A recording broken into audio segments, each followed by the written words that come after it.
Hi, my name is Rob. I made a few short and quick videos for my channel so far, but I thought that it would be good to make a video recipe where I actually take time to explain all the steps, show you the gestures and give more details. And why not? I thought that you might also like to see the face behind my blog, roadtopastry.com, and maybe also hear my Italian accent. Okay, so to start I chose something simple, some small tea time biscuits that I'm going to dip in tempered chocolate and then share with some friends later this afternoon. In order to make 70 to 80 of these biscuits, you will need 150 grams of ground almonds, 30 grams of egg whites, 240 grams of soft butter, 150 grams of sugar, 1 pinch of salt, 55 grams of egg whites, 300 grams of pastry flour, and finally 240 grams of dark chocolate. First of all, mix together the ground almonds and the 30 grams of egg whites. 10 to 15 seconds should be enough, and at the end you will get a thick almond paste. Then place the soft butter in a mixer with the sugar, the almond paste,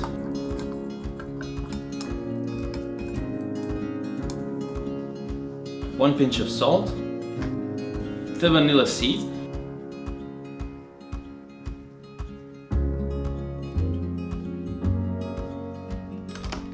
and cream on high speed for around 10 minutes with the paddle attachment until the mixture becomes light and airy.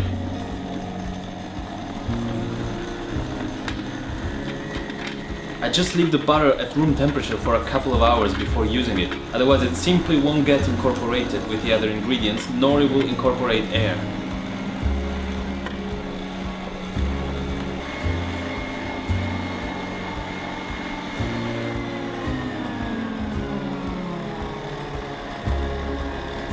After 10 minutes, reduce the speed of the mixer and incorporate half of the flour and the 55 grams of egg whites in 3 times, alternating the 2 ingredients.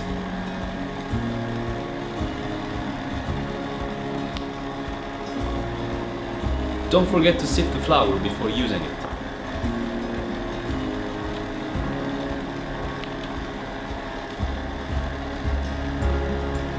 Do not overmix, so stop the mixer as soon as all the ingredients are incorporated.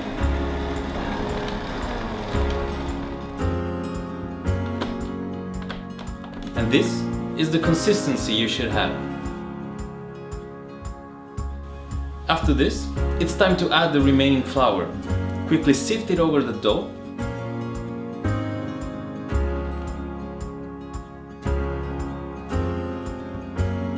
And then incorporate it with a spatula. Once again, do not overmix, otherwise the biscuits will be too hard. Now it's time to pipe. Place the tip inside, then push the bottom part of the bag inside the tip. Finally, turn the top part of the bag inside out to protect your hand from spills, and use a spatula to fill the bag.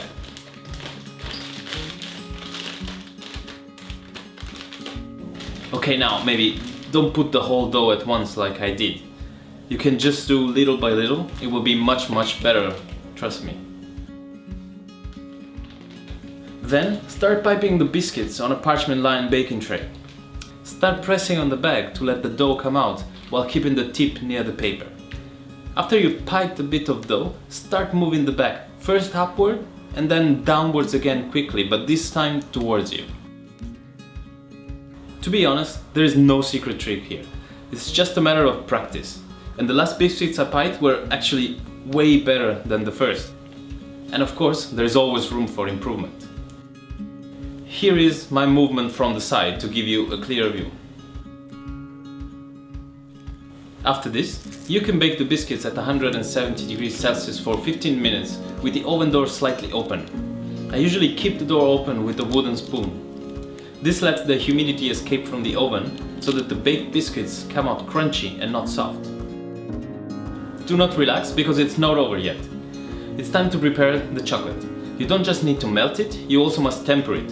Tempering that chocolate means melting it first at 55 degrees over a bain-marie, then cooling it down to 28 degrees, I placed the bowl over an ice bath to facilitate the process, and then slightly warming it again to 32 degrees Celsius.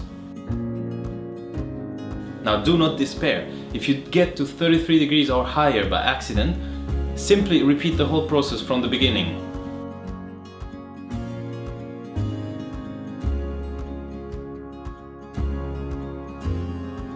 Now that the chocolate is ready, all you need to do is dip the tip of the biscuits in it and shake them slightly to remove the excess.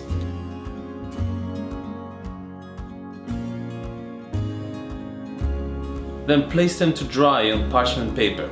If they dry in around 5 minutes or so, then the chocolate was correctly tempered. Otherwise, well, I'm afraid you need to start again from scratch.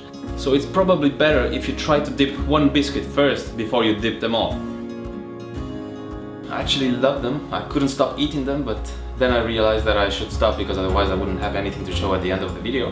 What I like is that they're very flaky because they contain a lot of almonds. This prevents the formation of strong gluten strands, which means that they just crumble and melt in your mouth. Alright, that's it. So thanks for watching. If you enjoyed the video, just give a thumbs up and subscribe to my channel, and see you next time. Bye!